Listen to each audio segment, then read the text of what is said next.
Fala pessoal do Conversas Sustentáveis, como é que vocês estão?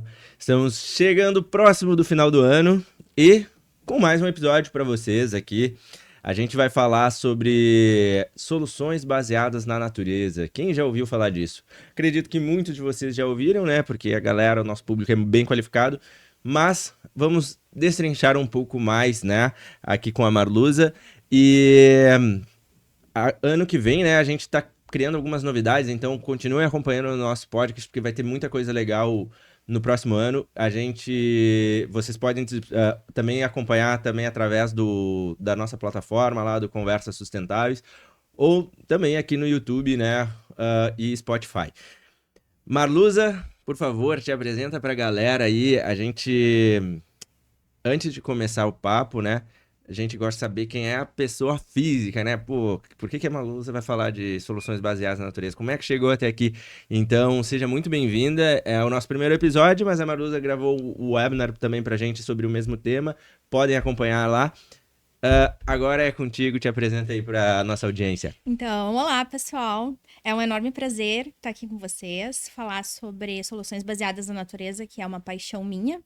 Então, a Marluza, ela é mãe do Eduardo, de 4 anos, que é o que motiva a minha vida para fazer a diferença. E eu sou apaixonada por sustentabilidade e ações de impacto positivo. Eu iniciei essa jornada na sustentabilidade quando eu ingressei na Corsan. Então, foi dali que surgiu Pra quem é de fora daqui, a que é que é Corsan. essa... Sim, claro, a Corsan é a Companhia Rio Grandense de Saneamento. Ela é uma empresa que, na época que eu ingressei, ela era uma empresa pública do estado do Rio Grande do Sul. E hoje faz um ano, mais ou menos, que ela foi privatizada, tá? Então, eu ingressei ali com esse tópico de sustentabilidade e foi paixão à primeira vista. Mas, assim, a minha história, tá, de querer gerar impactos positivos, ela surgiu dentro do curso de Química, que foi onde eu iniciei as minhas atividades de graduação. Sou formada em Química Industrial. E como eu já tinha essa percepção de que eu queria gerar impactos positivos, eu acabei fazendo mestrado e doutorado em Química também, aqui pela Universidade Federal do Rio Grande do Sul. Então, a partir daí que eu ingressei, então, para essa questão de sustentabilidade, toda a parte de meio ambiente, que é o meu foco hoje. Legal. E pra gente já trazer um pouco, né, da nossa pauta, pra gente trazer um pouco da nossa pauta, o que é, de fato, soluções baseadas na natureza? Querendo ou não, é algo novo, né, no mercado, as pessoas falando, na verdade, novo das pessoas agora estarem começando a acompanhar, olhar para isso. Sim. Então, se puder explicar esse conceito pra gente. Então, soluções baseadas na natureza, a gente tem que entender que nós precisamos olhar para a natureza. De alguma forma, as pessoas elas se relacionam com os ecossistemas, né? E nós dependemos desses ecossistemas para que a gente sobreviva e ele nos fornece serviços. Então, esses serviços, seja de provisão, culturais, enfim, como, por exemplo, a questão de absorção de carbono, a questão de produção de água, seja água de qualidade ou de quantidade para a sobrevivência humana, enfim, de todo o ecossistema, né? A natureza provém isso para nós. Então, nós temos que olhar isso sob uma nova ótica, entender que essa relação homem-natureza precisa ser modificada.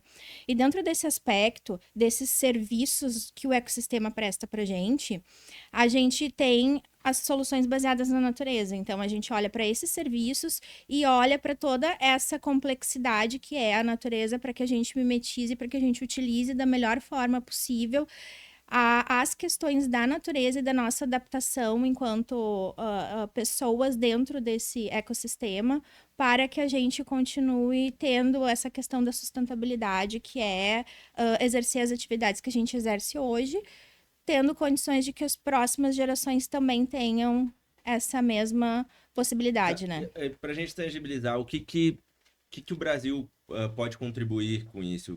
Quais são as valências do nosso país em relação às soluções Por baseadas na natureza? exemplo, o Brasil ele é um país riquíssimo para esse tipo de trabalho, né?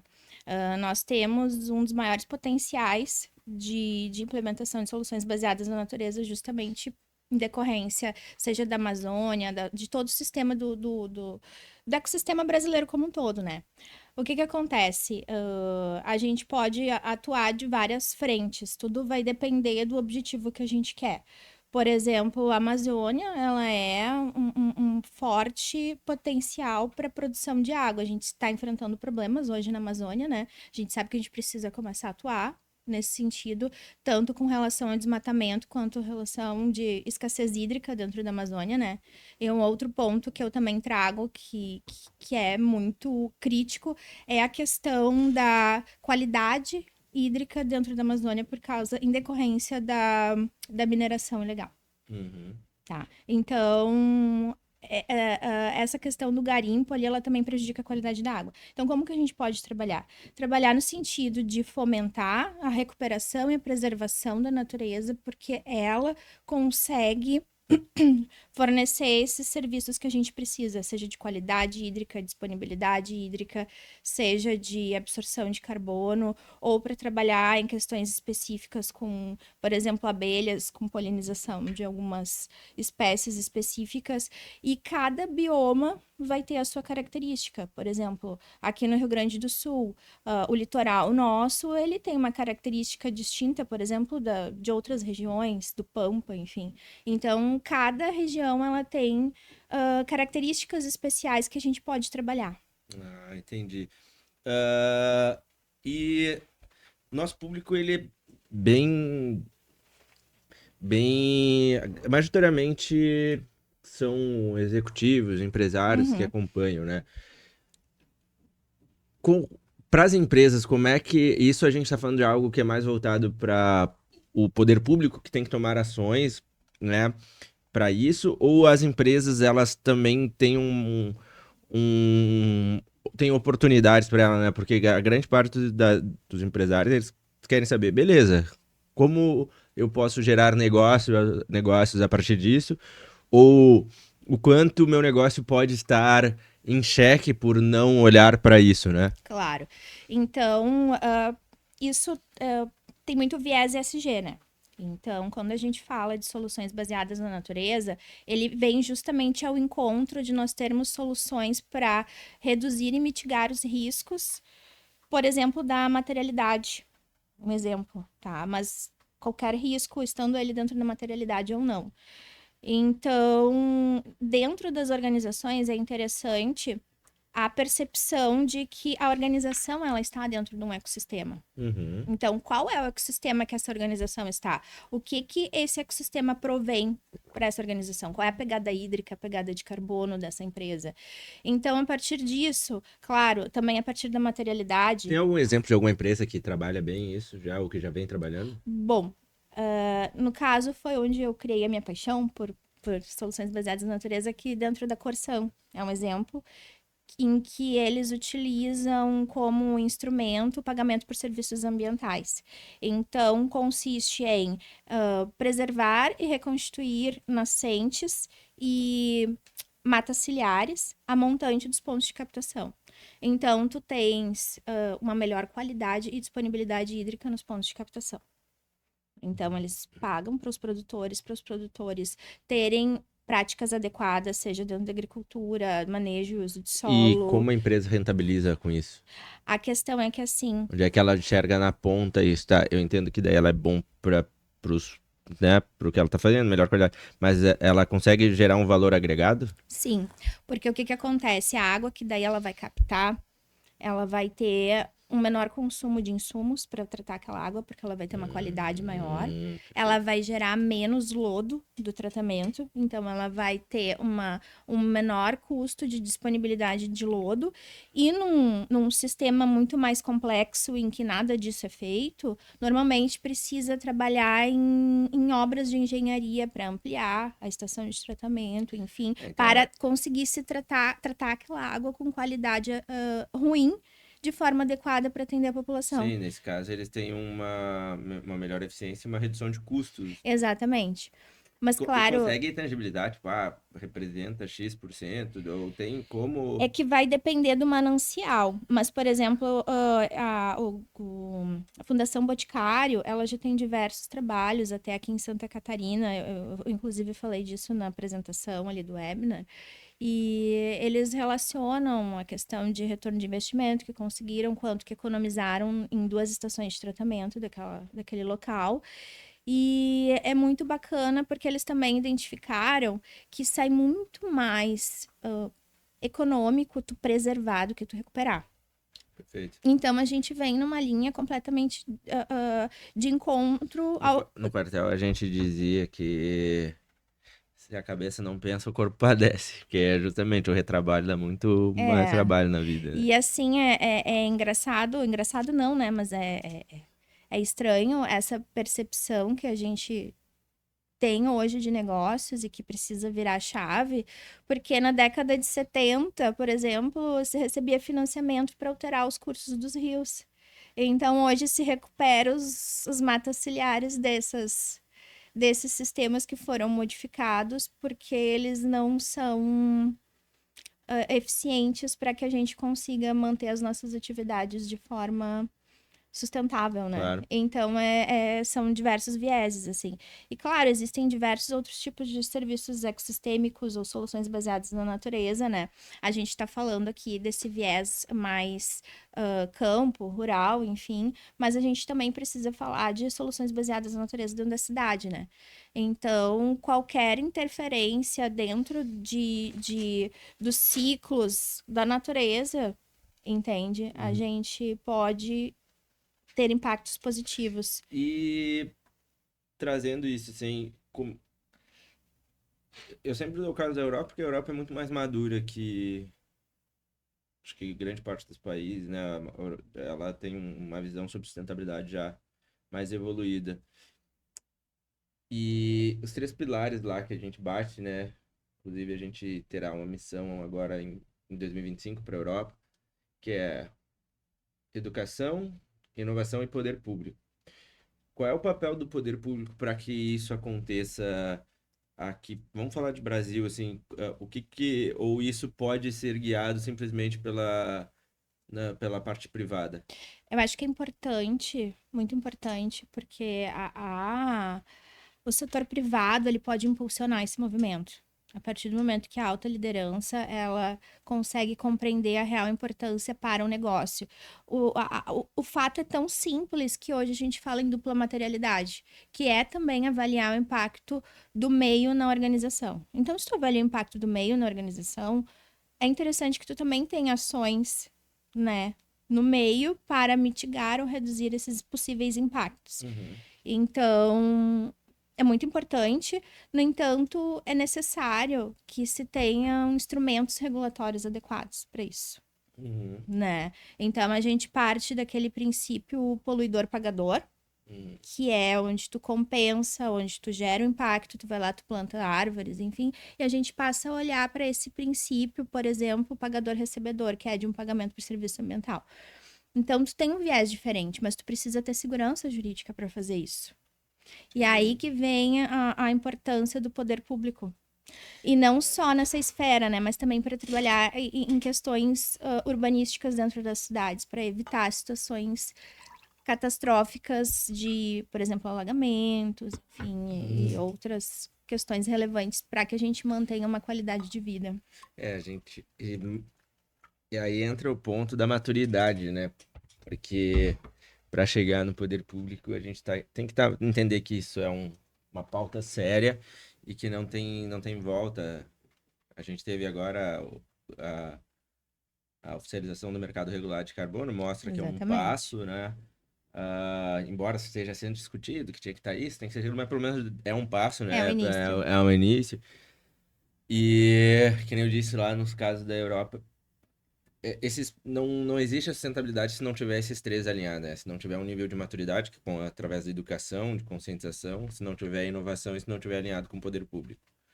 E eu vejo que o Brasil está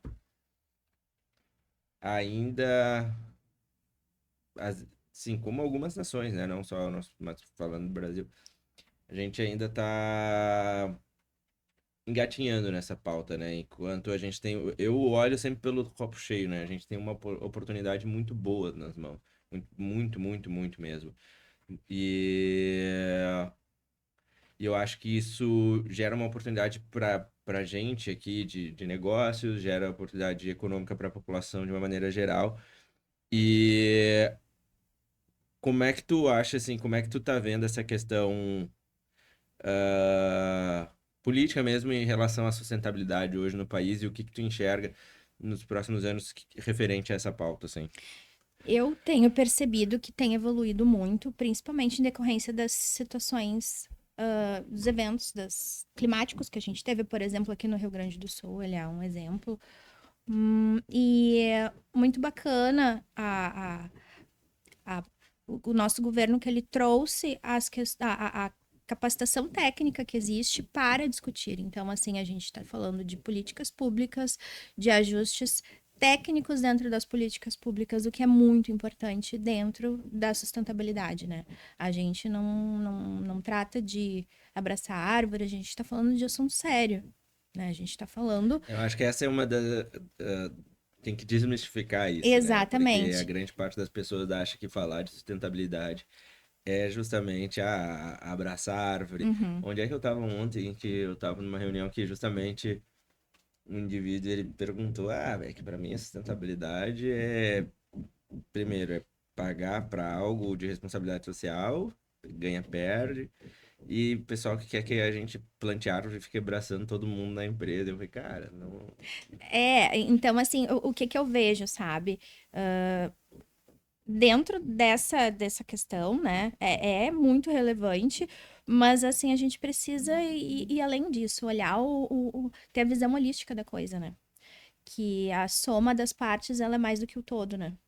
Então, avaliando, assim, de uma forma bem macro, né? Pensa, a gente vem desde lá a Revolução Industrial gerando impactos, Sim. né?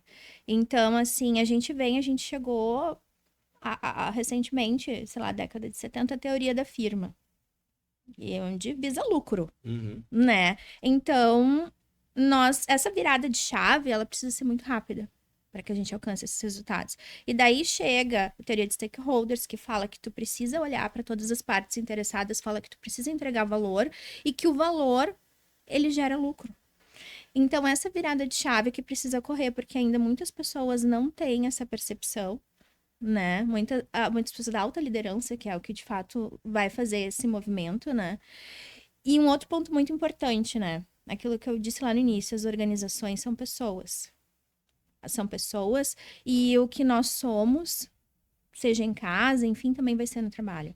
Então, o que que a gente tem de conhecimento em cima disso? O que que a gente trata de relação que tem de conhecimento de amadurecimento, de autoconhecimento de pessoas e de relação nossa com o meio ambiente? Se a pessoa não consegue nem separar o lixo em casa, tu acha que ela vai conseguir, né, um senso bem crítico, Claro. trabalhar de fato com essas questões? Ela não vai porque ela não está preparada Sabe que eu acho que em quando. termos de conhecimentos técnicos para, sabe? Isso, eu acho que quando chega. Pode concluir. Então, assim, desculpa. Então, quando chega nesse ponto, a gente se depara com a questão que tu falou, que é o letramento. Então, assim, a Com certeza. maioria dos gargalos que existem hoje nas organizações é o letramento, E que o é o que fico. foco do meu trabalho Não, hoje, e o que né? eu fico puto é que é o seguinte: é nítido É. esse problema, principalmente quem tá no meio. Só que a parte de educação, como geral no país, ela é considerada como legalzismo. Todo mundo acha legal, mas ninguém quer pagar. Ninguém, não, porque isso aqui, depois a gente vê. Vai como. E entra o reflexo das pessoas, que daí era o ponto que tu tava trazendo, que eu de repente tenho uma visão mais ingênua ou mais romântica da vida, como diz quem falou isso foi o Léo lá da Citaui, ele falou, de repente tem uma visão mais romântica, mas eu tendo a achar que as pessoas, na sua grande maioria, elas são boas, e elas não têm pleno conhecimento do que acarreta as coisas. Sim, exatamente. Elas acham, né, se eu jogar minha bagana de cigarro aqui, É só um. é só um, não é isso que dá um problema. Só que aí um pensando, outro também, e aí se gera um impacto. Só que aí quando a gente fala de educação, as pessoas nunca têm tempo. Ou assim, porque pega o país que nem o Brasil. Majoritariamente as pessoas são pobres. E o que quando a pessoa é pobre ela tem que fazer? Tu nem às vezes termina o colégio, tu tem que sair pra trabalhar pra ajudar em casa. Exatamente. E daí tu vai passando, trabalhando, trabalhando, trabalhando, trabalhando. Que estudar, o quê? Bem capaz que eu vou parar pra ficar vendo, eu preciso botar dinheiro, eu não tenho comida depois, eu não sei o que eu vou comer. E aí a gente tem esse gargalo que aí eu defendo que a gente precisa do poder público muito por isso. Porque assim, Uhum. na minha concepção é o seguinte, é pessoa, empresa e poder público. Eu tenho ali a consciência de olhar pra dentro, pra minha casa, de repente o meu bairro ali, conversar com as pessoas, minha comunidade ali. A empresa não, a empresa já tem impacto sobre várias vidas, né? Seja interno, como os parceiros, né? Os stakeholders. O poder público não, ele tem a decisão sobre geral. Uma canetada Sim. implica na vida de todo mundo. E aí, essa parte de educação, eu acho que ela devia, assim, ter um. E ter incentivos, né? Pô, quem fizer isso aqui ter bonificado de alguma maneira, que nem lá em Gravataí, eu acho fantástico. E, sem dúvida, eu acho que é uma prefeitura que anda muito bem, muito alinhado. Não porque a gente tá querendo fazer parcerias lá, mas e, na verdade é justamente por isso que a gente quer fazer parceria, porque eles olham essa pauta de inovação, eles olham para a sustentabilidade. E tu tem alguns benefícios, né? Pô, tem o IPTU verde, tem ações que eles estão fazendo para coleta, que as pessoas vão se beneficiar. É isso, porque querendo ou não, tu mexe, pô, se tu fizer isso aqui, tu tem desconto nisso. Pô, legal, eu quero desconto. Se tu fizer isso aqui, tu tem um ganho X, uma bonificação em tal loja. Pô, legal, eu quero.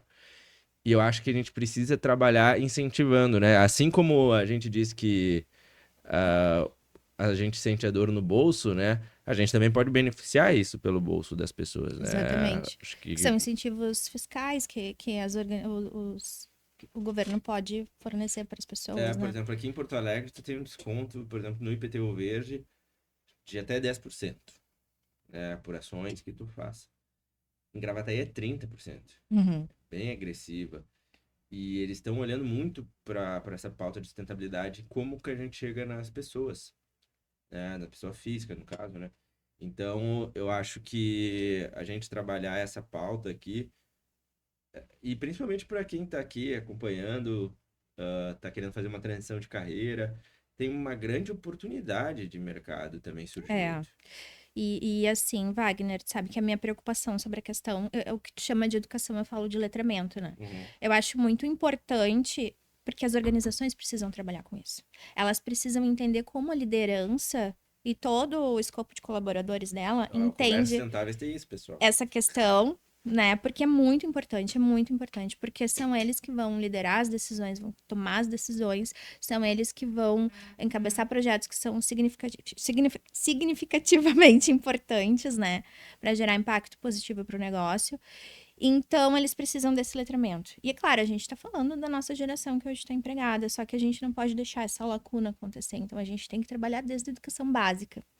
E só para tu ter uma ideia, eu sou uma pessoa tão preocupada com isso que ontem eu sentei com a psicopedagoga do meu filho e a gente vai montar projetos para que ele tenha todas essas soft skills desde agora.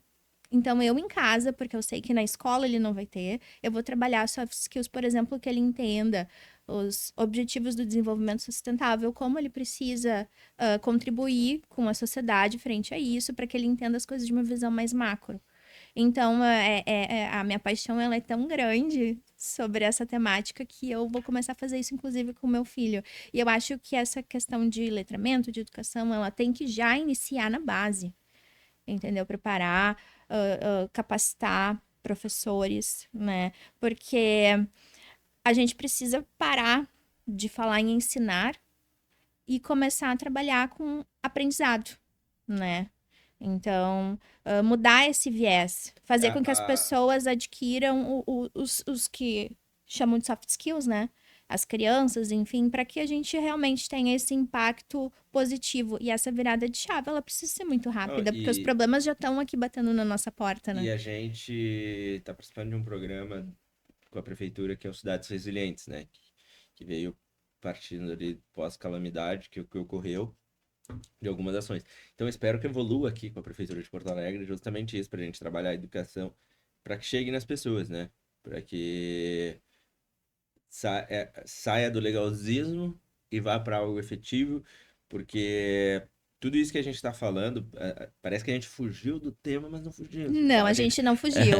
Não. a gente está aqui filosofando, mas está dentro do tema. Porque se a gente não partir dessa premissa que é justamente isso, eu falo para as empresas, os executivos que eu converso, tu nunca vai investir em algo que tu não entenda que é um problema. É. Então tu precisa ter essa conscientização antes. Por isso que a gente resolveu trabalhar com educação ali no Conversas, porque era isso, assim, o que que eu percebi? A gente chegava lá pro fulano e fazia isso, tá, mas isso aqui não existe.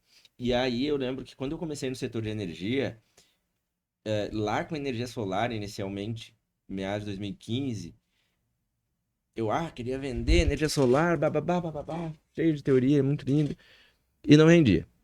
Quando eu comecei a educar a galera, eu comecei a vender. Porque daí a galera falou, opa, peraí. E aí eu fui, tá, então esse é o caminho. E aí, basicamente é o que a gente tá tentando fazer agora, porque assim, é muito fácil, depois que eu entendo o problema, eu dizer pra empresa, então tem um software aqui que vai te ajudar a mensurar, tu vai conseguir aqui uma empresa que vai fazer a gestão de resíduos, que vai... Porque aí se entende que isso Uhum. pode gerar um risco para a empresa, ou pode gerar um ganho de eficiência. Ah, e é algo que a gente tenta trazer isso para os negócios, né? Ganho de eficiência, mais retorno, acesso a capital mais barato, diversas temáticas. E agora eu voltando aqui para minha pauta, né? O que que tu enxerga que são os desafios, né, nessas implementações? O que que falta para a gente difundir além da parte educacional aqui que a gente Então, estava falando? eu acho que é um grande desafio entender a multiplicidade desses projetos. Eu até falo isso lá no webinar. Porque o que ocorre? Um projeto de soluções baseadas na natureza, ele tem a multiplicidade de atender a diferentes stakeholders. Vão ter diferentes stakeholders interessados, inclusive, participar e colaborar. E uma organização só provavelmente ela não vai conseguir, ela vai precisar, seja do terceiro setor auxiliando ela, porque vão existir os impactos sociais, ela vai precisar acompanhar a evolução daquilo com os stakeholders. Então, assim, esses projetos, essas implementações, elas são normalmente multissetoriais. E uma coisa muito bacana que tu falou, a questão da inovação. E caminha muito junto, porque a gente consegue trabalhar questões de inovação dentro disso, sabe? A gente precisa Essa seria uma pauta, então já traz ela. O que a que a gente gente pode fazer? precisa, seja em termos de gestão, por exemplo, assim, software para trabalhar, indicadores para comparar com diversos tipos de soluções baseadas na natureza, para que as organizações tenham um poder de decisão mais robusto para poder investir em determinada localidade. Então, assim, existem diversas esferas dentro da inovação que a gente pode utilizar. É o que eu sempre digo, é pensar fora da caixa, né? Então, dentro desse cenário é importante observar isso, né? A questão da multiplicidade. Então, sempre vai existir mais de uma organização, mais de uma entidade interessada naquele benefício do ecossistema, então isso é importante. E fazer parcerias é a chave do sucesso, entende? E essa é a virada de chave. Entender que as coisas não acontecem sozinhas. Por exemplo, aqui no estado do Rio Grande do Sul, a gente fala muito ainda do princípio poluidor-pagador, a gente fala em compensação ambiental.